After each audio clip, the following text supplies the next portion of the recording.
We're going to start off just running through some of the basics of any sort of plastering. So I want to make sure Mags is comfortable and that she's not in any pain. So how's your pain at the moment? Not too bad at the moment. Had some pain relief? I had some pain relief, yes. Okay. Yes, thank you. And do you understand what we're going to do? We're going to put a backslab on your wrist today. Okay. Because you have a break in this wrist portion here. Right, okay. So what I'm going to do is just have a look at Mag's skin as well, just to check that she has no wounds on there, so she doesn't need any dressings on. I'm also going to check the cap refill to make sure that is all okay. She's also undressed and ready to go, because obviously if we did put a backslab on there and then she had a thick jumper on, it would be quite difficult to remove that over the top of the cast. So I'm also protecting myself, I'm protecting my patient with a cover, okay, so we don't get dirty.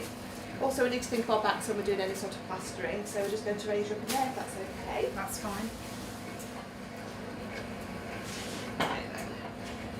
And I'm also going to check that Mags has got no ring on her finger there, which she hasn't. Okay, so I'm going to get all my equipment ready. So I need some lukewarm water here.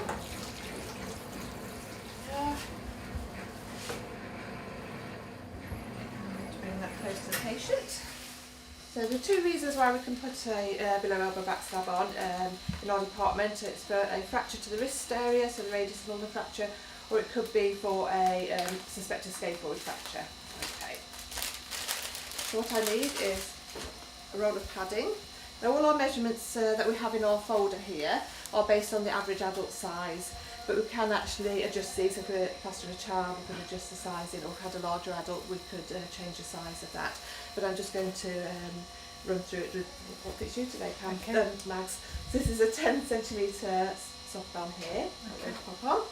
And I'm actually going to put the padding on first. I'm going to start at the top here, just above the elbow, and I'm going to put 2 layers around the top so we have a nice soft turn back.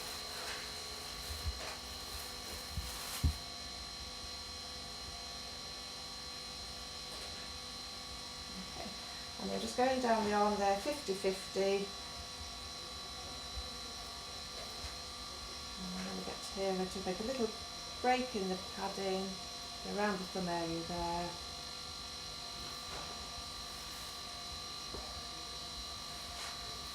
Around again. There we are. So I've now got a nice turn back, so I've got 2 layers at the top. Gather all my little loose ends in there. And then I can finish off just by tearing the padding. Okay. Also what I want to do is just to protect here, the ulnar styloid. In some people it's quite prominent and they're very at risk of getting a sore over there.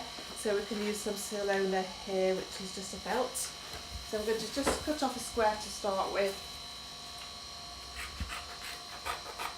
And then I'm going to turn that into a circle.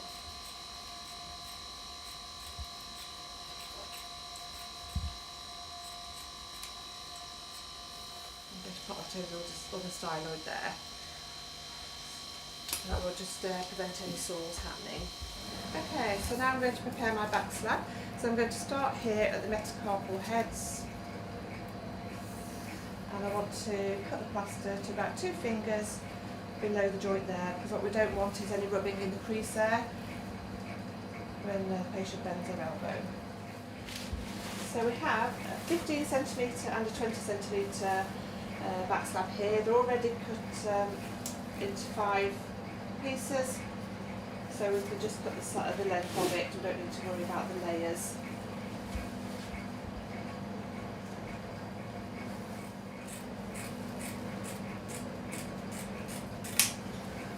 We need to do some shaping. So pop in that just onto the metacarpal heads there, and I need to cut a semicircle out. So I might be able to move her thumb around.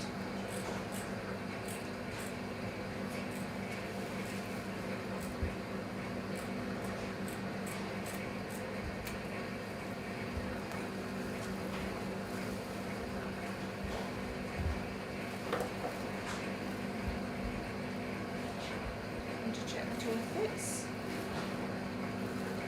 What I'm going to do is just soften the edges at the top here, just so there's no sharp edges at the end there to prevent it rubbing. Just going to check that is all okay.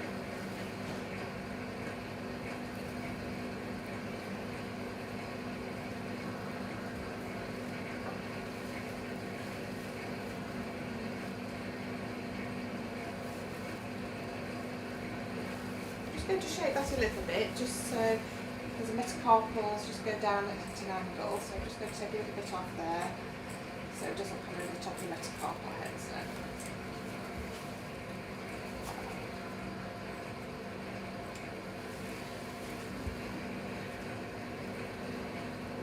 Everything ready to go. And I need to put my bandage in just to pre-soak.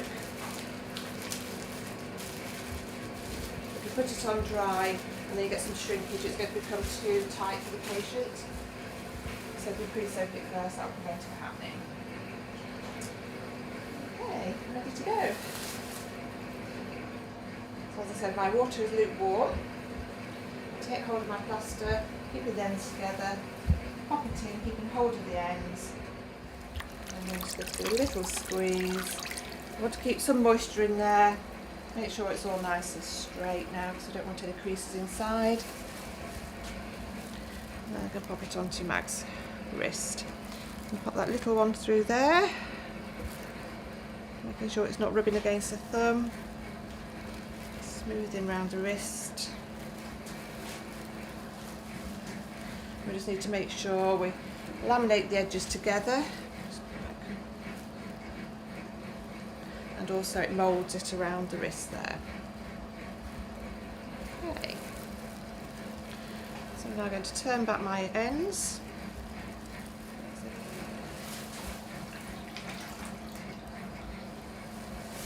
So I'm going to start bandaging around the wrist just to anchor it on. It's going to come through near the thumb there. Just going to give it a little squeeze together.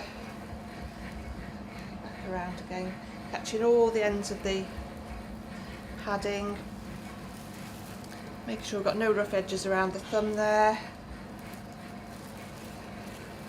and then we can head on down the arm.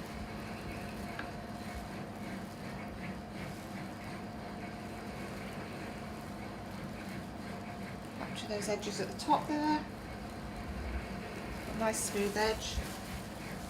And then I'm going to tie that off. Make a little knot just to stop the bandage tearing anymore.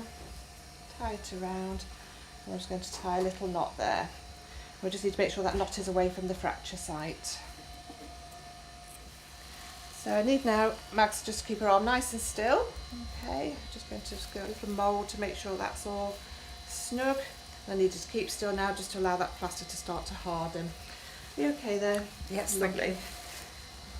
And while that is happening, I'm just going to give Max a little clean, just to get rid of any plaster that is against the skin. And I'll just dry that off.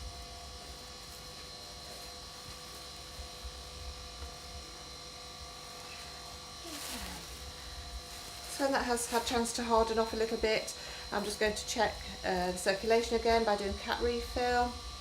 Make sure Mags is nice and comfortable. So I'm going to hold for 5 seconds there and then release. Okay, and the circulation came back there very quickly. Make sure it's not rubbing, so 2 fingers there. That's so fine. Not rubbing. And the metacarpal heads are free, so you'll be able to move those. Yeah. You can move your thumb around there and it's Yeah. not rubbing against the Not at nostril. all, no. No, lovely. Before Max would leave the department and this cast has had time to harden off, I'd need to give her some advice. So we have our fracture clinic booklet here, and in the front here we need to write the diagnosis and treatment, and then whether the patient needs to return to the plaster room at all for the plaster to be completed. If you're in any doubt at all, in the plaster completion book over here, we have the Below Elbow Backslab, and on here it talks about all distal fracture, radius fractures are completed unless they are elderly and frail, then there is no need to complete them. So that's going to be a judgment on the day really as to how frail your patient is and whether you need to complete that or not. So discuss it with the MP if you're unsure about it, or the doctor who's prescribed the plaster. Then we just need to give Mag some advice about looking after herself. So we need to advise you to get pins and needles, any numbness, blueness in your fingers there, if it becomes sore or rubs at all, any excess swelling or pain, you need to contact us. And there's some phone numbers in this book for you to contact us. Fracture Clinic is open in the daytime up until 8 o'clock in the evening, and then overnight you need to contact the emergency department, and the phone number is in there for that as well. Okay. Mags will need to allow the plaster to dry naturally, okay, so no hair dryers, no sticking it in front of fires, just allow it to dry naturally. We'll pop you into a sling. Okay, that would need to be kept on for a few days until it's nice and dry. And also when you're in bed at night, just make sure you put your arm on the pillow, take the sling off, it'll be a bit more comfortable for you. Your bed may get a little bit wet if that plaster is against your bed sheets, so if I put it on the pillow, that will help. Okay, so don't put anything down there, no knitting needles, you know, we'll get sometimes a bit itchy down there, but just try and resist temptation to pop something down there because you may do sort of further damage or damage the plaster. Okay. And any concerns, as I say, just contact us. Okay. Thank you very much.